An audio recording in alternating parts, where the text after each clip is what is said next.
Hi, sorry, a bit loud.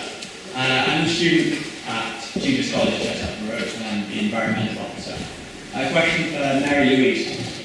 I can see the problem with student voting in local elections. And I can see that they're not very well informed, especially from an independent councillor perspective. But for someone who's really trying hard to get more people involved in their local community and such, I'm quite wary of saying kind of students shouldn't vote or anything. So I just wanted to clarify that you think it would be better to get students involved rather than... Can I just immediately clarify that? I'm certainly not saying students shouldn't vote. Good, right. It's just about the demographic.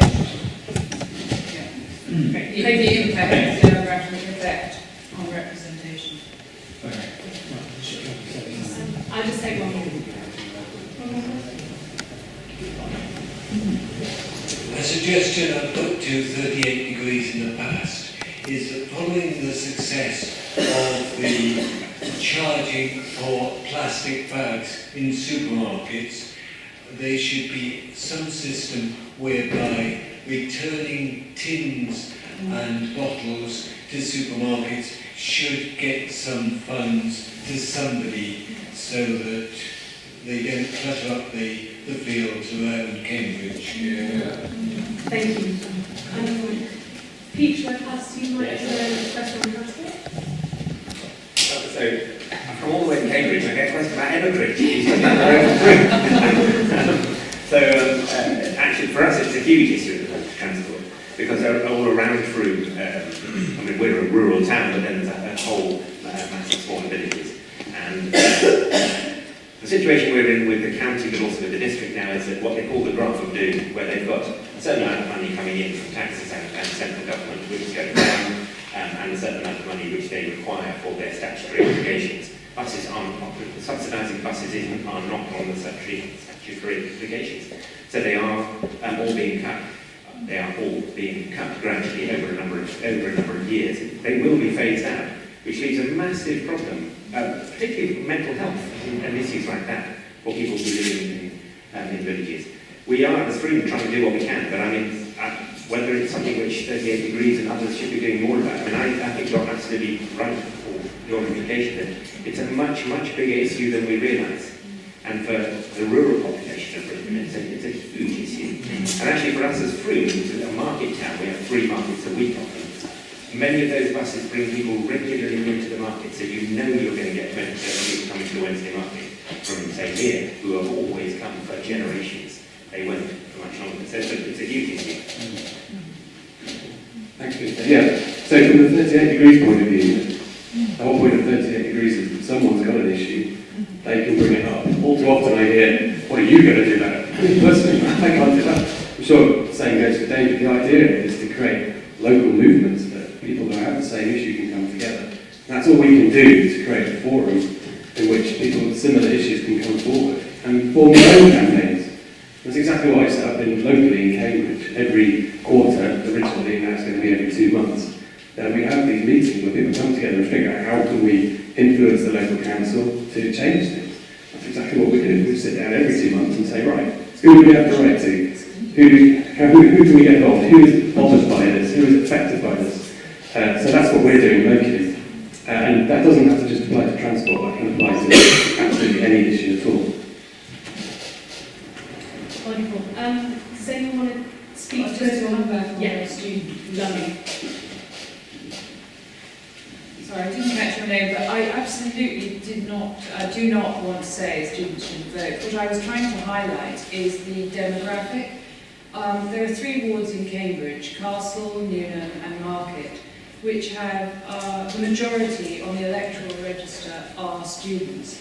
So if the students turn out to vote, which they often do for national elections, maybe not European, maybe not local or which is city or county, the student vote just can change the result totally. And all I was trying to stress is how students generally vote along party lines. So for an independent who is representing, who really knows their ward, works hard, knows their residents, they can be displaced just by that vote. So you've got somebody from Frome voting in Cambridge for their parents' house in Frome, in Cambridge. That is possible. I'm not Precisely, that's Yes, exactly yeah. what happened. And it's all I was trying to express is that for long-term residents who are committed to, I'm not saying that students aren't, but long-term residents, they are really the people who are the losers in this scenario. Yeah, but fully support your, engaging students in democracy and all the rest of it. I have to say though, I was rather pleased to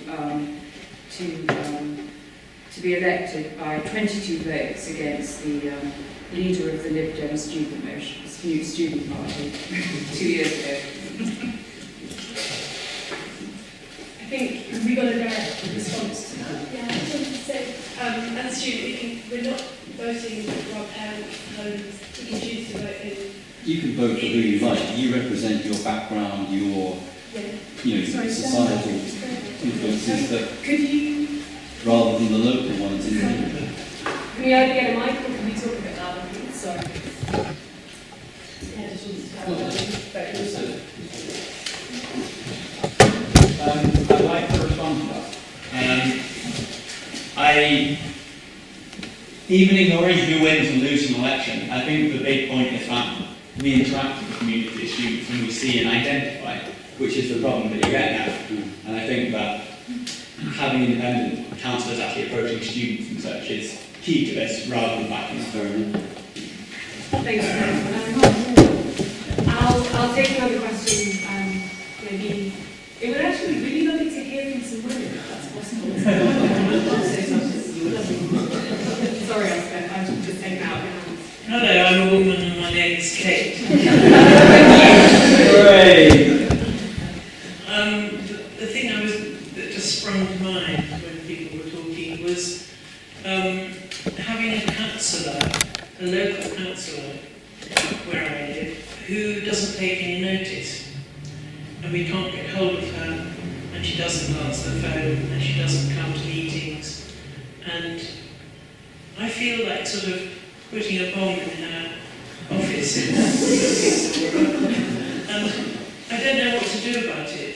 I've talked about complaining, official complaint, and that seems to be sort of a career danger to her. I don't know what it would Great, do. so let's hear a bit about not putting bombs in people's offices and what the alternatives are. That's good. Again, I think, are there other people who feel the same way? Yes. And so you can join in forums, discussions, you can influence the councils in all kinds of different ways. That's my sort of knee-jerk reaction in response to that. Continuously bombarding the same councillor with the same letter over and over again on the same issue is not particularly constructive. And I think this is the whole point about experiments in democracy. It's about trying different things, different types of engagement. And certainly 38 Degrees is guilty of, as charged, of doing that. But that's something that we would like to think about, particularly at the local level, of how we can engage councillors effectively using things like the internet to find out, if the councillor has 1,000 different things to look at, how can they prioritise those particular issues for their councillors? And can we use internet apps, the technology to do that? You could just go around and do a survey on the street, find out what the key important things are, and say, hey look, I've done something useful for you, councillor. This is a summary of all the things we think are important. And that's some useful information for the council. So you're going to start helping them engage rather than bashing the door down. That's my thought. I think it's a particular problem at the lowest level, so it's at the level of the town parish. We're not paid, so it's a voluntary thing. So you've got even less leverage for it. If you get higher up with district and county, then people are at least, they get a degree of some expenses at least. So there's a little bit more leverage. Other than the next election, which obviously is then a moment to lead in. But I mean, we certainly find that people still vote, particularly along party lines. They will vote for the person who has done nothing, which is partly why I'm so anti-parties at these lowest levels, because people will vote. Even it's this thing they vote for a baby shows blue or whatever it might be. I mean, it doesn't matter, and that it is a real problem. I think. I'd agree to put the pressure on and be positive. I would just mention residents' associations. I think we've got TECRA here, and how effective residents' associations across the city are in bringing people together and mobilising people. And I think that's one element that's already happening, and it has a great history in this country, and I think happening more within Cambridge. Thanks. Yeah.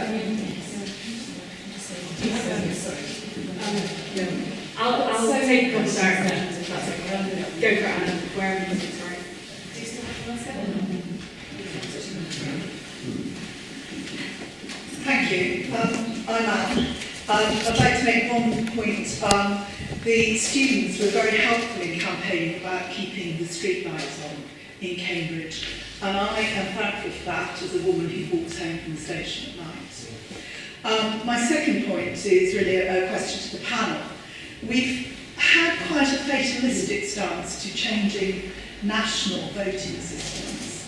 I haven't heard any optimism, but I think a situation where we've got over 600 MPs, none of whom I've ever been able to vote for as someone reflecting my opinions, but as possibly the least worst option.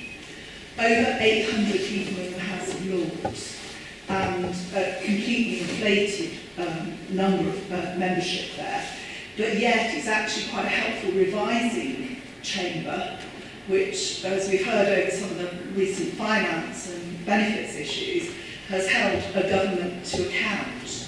I mean, what prospects have we got for some real electoral reform and better representation of the population? Thank you.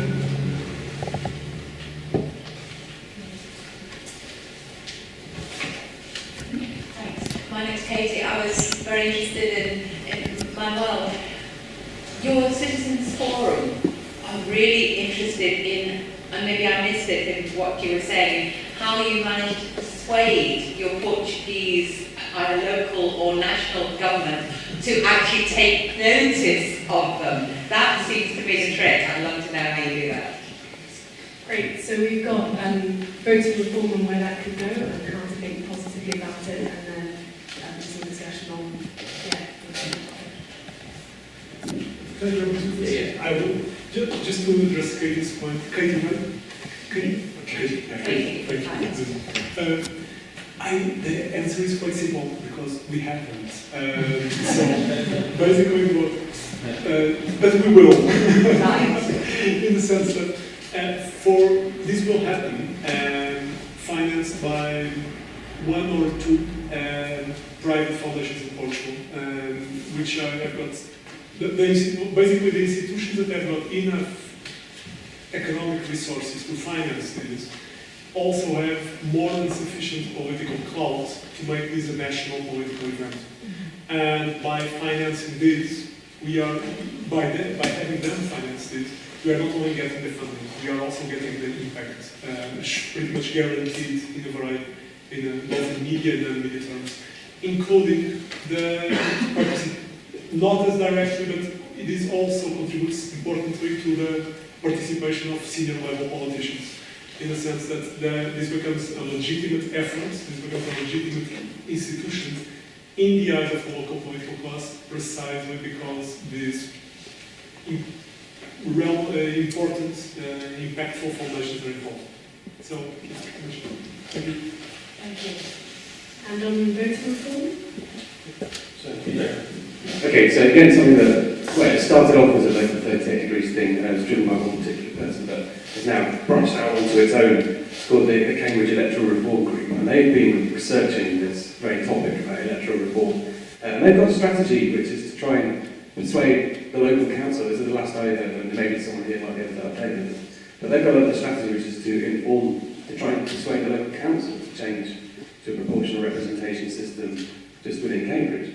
Now, that may or may not be legal, but they're trying to raise the question and get more and more people thinking about it. And that's one of the key things about 38 degrees is it's better to ask for forgiveness and permission. You know, we're going to try and do things and change things and then see what works and what doesn't work. So we're just Sounds fascinating. Those two questions are linked, really, aren't they, in many ways, as that. you're doing sounds fascinating, but how does it get to actually influence the people who are making the decisions?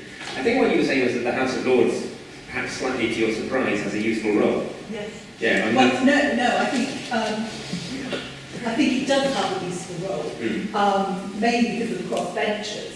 sure. But the fact that every Prime Minister stuffs it with the people who've lost their seats is a problem, and it's bloated.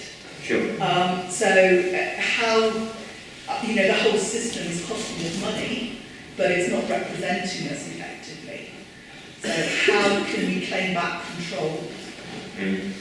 I wish I knew the answer, but I do think it's playing a role clearly at the moment where the sort of the hydra of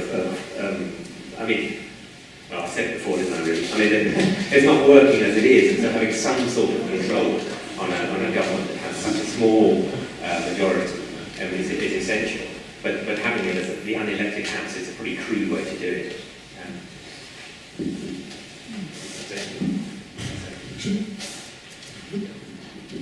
No, I would like to hear more about those. We can take a question from residents' associations. There's a roving mic, so just one minute. Sorry, I'm here, I'm chair of the Federation of Cambridge Residents Associations. Oh, sorry. Wendy Blythe, chair of the Federation of Cambridge Residents Associations. I'm here because there's a lot of issues bothering residents across the city who are dealing with the impacts of massive changes in Cambridge, which, students may not be aware of, but we'd love you to be involved and think about, how things are relating to us. And in terms of some of the issues raised tonight, about, for example, the transport issue, and the fact that, for example, buses, one of the issues that are bothering lots of people in Cambridge, because we're probably going to get bus lanes and not of the very attractive tree-lined streets. And this is all about trying to provide affordable, very frequent buses from villages outside, which I think is an issue, and what you said is bothering lots of people across this country. So in fact, we were just brainstorming just now, listening to this, and thinking, as a case study, is that something that, it could engage people elsewhere across the country, that 38 degrees could maybe, make a difference in terms of an issue that's bothering lots of residents. Anyway, just a thought. Ideas, please. Thank you. Another question, please? Thank you.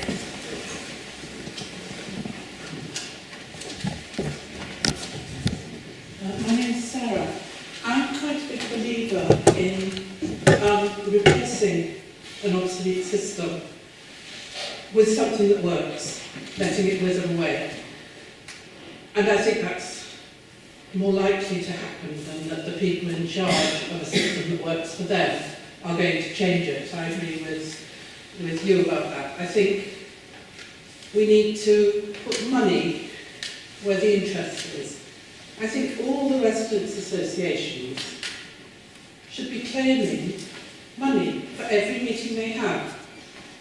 They should be funded the way the people they're opposing are funded.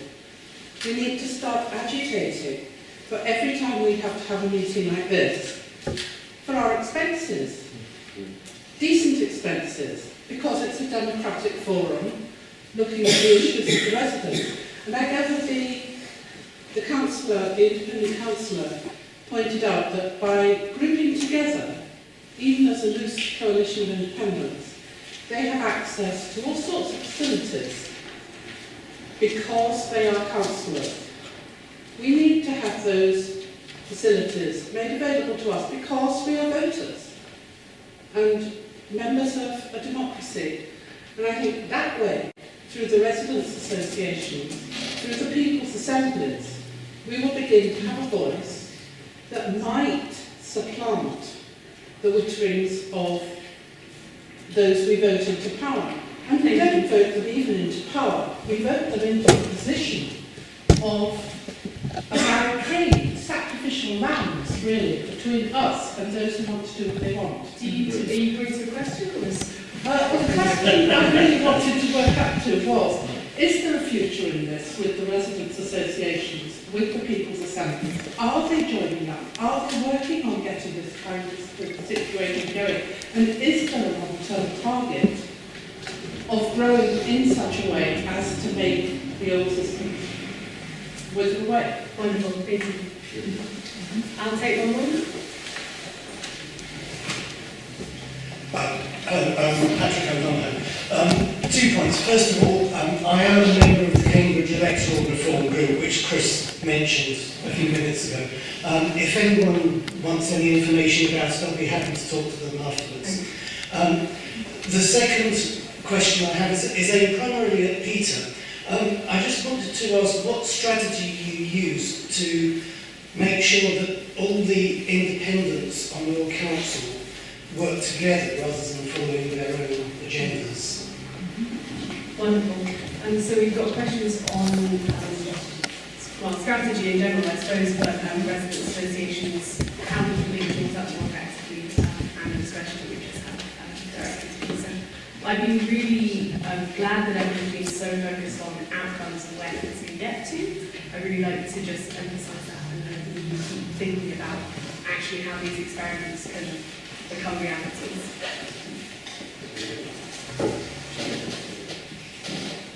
Okay, in terms of linking up with residents' associations, well, I didn't know anything about local politics before I started doing this 38 degrees thing. I was just nobody sitting on my desk, and he asked me, do you want to do something? I was like, yeah, I'll do it. I started organising meetings, and I only just found out about residents' associations, I never even knew about them. And so it's been really interesting for me on a personal journey, just going just for a year as I'm Peter's coordinator, learning so much. And the key thing is that I got off my backside and I did something about it, and that's why I was suddenly sitting up here with no experience and 1 year in the job. So I'm hearing all this stuff. What are they going to do about it? What are they going to do? Have they got a plan to do all this thing? What are they doing? What are you doing? That's what I want to know. Quite right. I mean, I think that the point that you make is really interesting in terms of, I mean, this is politics in this room. It's not party politics, and that's the key difference, I think. And I like the idea. Why not? What you paid to come in? Well, some of you did. Those we know voluntarily did so. But you know, good idea. Maybe you should have been paid to come. Only 1% of the potential voting population of Britain is a member of a party. That's another of the things that we've got structurally really wrong, in my view. So we're. I mean, I don't know who is a member of a party here, but those, you know, the 99%. Hey, we're the 99%. I should pay them that. Sorry. It's actually there's tiny number of people who are deciding who the candidates are, who are deciding what the manifestos say. Something a bit wrong in there, and then the rest of us every 4 years choose between these various things, which usually somebody else has put together, which is a bit weird, to be honest. And so turning that round, and so maybe the 99% taking over is long overdue. Shall I come back on the other one in a moment? Yeah. Okay. I'd like to say something, but should we switch? I would just add on the note of optimism about big picture kind of reforms at the national level, for example. I don't think I'm prone to over enthusiastic estimates of positive outcomes, but there is a political scientist called Pippa Norris who described basically how the political class does pass measures and implement legislation that harms their own class interests when there is sufficient pressure from civil society, being example. So this is obviously I'm not being what called rose tinted glasses, wearing rose tinted glasses all day long. This isn't easy. But there is a track record of politicians, professional politicians, party politicians actually passing legislation, which many of us in this room, I believe, would like to see implemented, largely as a reaction to sufficient pressure from civil society. So thus the question becomes, how do we raise the game, right? How do we increase the pressure as to induce this kind of reactions? I'd really like to invite the lady who asked the question about expenses or whatever to come into the Guild Hall, which is your building, and I go in there most days, and it's a magnificent building, and occasionally long-term residents come in, but the Guildhall belongs to the citizens of Cambridge. And I think just ask and let's get the members' room booked and have your meetings there and let people know that citizens want to use their Guildhall. Otherwise, it's going to be taken over by Cambridge Live to hire out for events after event after event. And your council taxpayers, the Cambridge Drawing Society can no longer afford to hold their exhibition in the Guildhall. So it is part of just, going through the door and asking for what you want. There are also community grants available through area committees, which can be accessed. So there are things there. It's just knocking on the door and getting your voice heard. So Patrick, I think, if I can remember, you were asking about how in a sense we stay as a group and don't go down our own particular interest groups. I guess there's an understanding that none of us are going down our party route. Some of us, and I know, are members of political parties. It's irrelevant at our level of government, which is why we stood as a group. What we have agreed is a set of ways of working. So to become a candidate and to stand as a member of independent group, you effectively signed up to these ways of working, which are really about common sense. They're in the book, but I can also give them to you afterwards if you want. But there are 8 of them, I think. And they're essentially things like not holding grudges, being prepared to listen, being prepared to change your mind, those sorts of things, which I can share with you. And that's been copied, they're not invented by us, but similar versions of that kind now are at the moment being used in elections coming up in Winchester, Sutton Coldfield, Buckfastleigh, that sort of idea of holding people together by an agreement to, in a sense, to behave well. And taking party politics and the confrontation of party politics out, as you were saying earlier, makes a massive difference. Wonderful. I'm aware that there was a whole forest of hands, but I'm also aware that we're out of time. We're not. Oh, is my watch? Oh, no. Okay, well then that's clearly my watch is staying a while. So let's take some more questions. My name is Bernard Townsend, and I'm a retired industrialist. My question is about the Froome experiment, which I found absolutely fascinating as a beginning of change. What was the impact on the voter in your parish before 17 of you stood? And what happened when all 17 of you got elected? Did it impact on the interest in the village in terms of voting? Because one of the big problems in this country is fewer and fewer people are bothering to vote. No big surprise when you consider we're just about to go into a referendum and our Prime Minister hadn't even got the decency to tell us what he was going to negotiate about. I've asked time and again, please tell us, because we're intelligent people, we'd like to know, because we'd like to think about these issues before we get to the stage of voting. And he hadn't got the decency to do it. Okay. Just one more.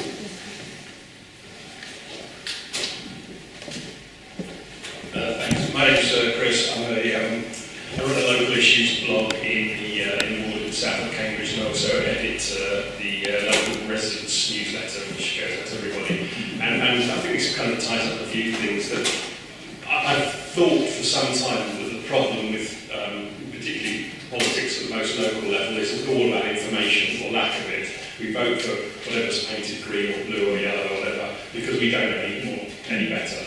And we're trying to do, whether in the ward where I live, we're trying to do something a bit different. We've organised a hustings event for the next council election coming up, which doesn't sound like a big move, but it's made the largest party actually stand a proper candidate they weren't going to. So that's quite interesting. And we plan next year to actually produce something on paper to put through everybody's door. talking about which candidates are standing, that sort of thing. My question to you, if there is one, to the panel is this a sensible thing to do, or am I just being naive that this could make a difference, trying to get information out to people about who's people understanding? Wonderful, thank you. I'm aware that there was some hands up in the balcony that we totally ignored, so I'll take one man to get there. Okay, what's your name, sorry? Chris, yeah. One of the first things I did when I started doing 38 degrees in Cambridge, we produced a leaflet, Patrick was on that team, and David is next to us as well. We produced this leaflet which just said, in our constituency, the names of all the candidates. And we asked the questions, we defined the topics we wanted them to talk about, which we got from a national 38 degree survey as the key topics. And we got each person to write a 30-word thing on each thing. We produced a leaflet, and it was great fun doing that. We learned a lot of stuff about all things around us. I met all the candidates myself, just by going and speaking to them. In fact, Keith was around somewhere, he was one of those candidates. And we produced this leaflet, stood out on the street and handed it out. And that was that. And then people came back and said, this is great. It's an independent guide to all the candidates. It was fantastic. I think it's a completely worthwhile thing to do. And the more people get engaged and find the information, the better. I better answer your free one. So in the first election, 75% all voted. In the second time, we slightly complicated because of the way the wards work, but loads more. And the fact that so many other parties, all of the parties stood, meant that there was a real buzz around that. Now, I have to say that in a sense, we've overcooked it. And there is actually a fairly serious problem in Frome. That you may want to come and live there, but at the risk of sounding like a UKIP, it's full. I mean, if you look at the last few years, we do have a significant housing and accommodation problem, and we have a huge market, which is one of the things that we've initiated, where 12,000 people come to Frome on a Sunday. We've now got massive problems of health and safety and police, and so I mean, it has massively changed Frome. Frome was a place to come for a fight on a Saturday night 10 years ago. It's not anymore. It's a place to come to from London. Now, and that brings with it all sorts of challenges and problems, because of course there's inverted commas indigenous population. There are people who've lived there forever who can no longer afford to live there. And that's a real problem. Just like I think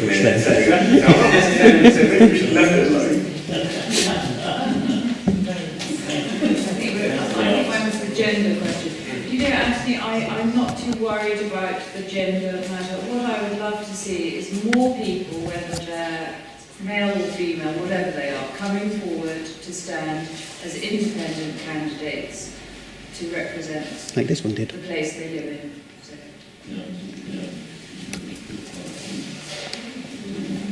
Great stuff, and I think there's a final question of Antony's that we all need to answer. So I'll just give you about 30 seconds to talk to the person next to you about what you're going to do when you leave this room to experiment with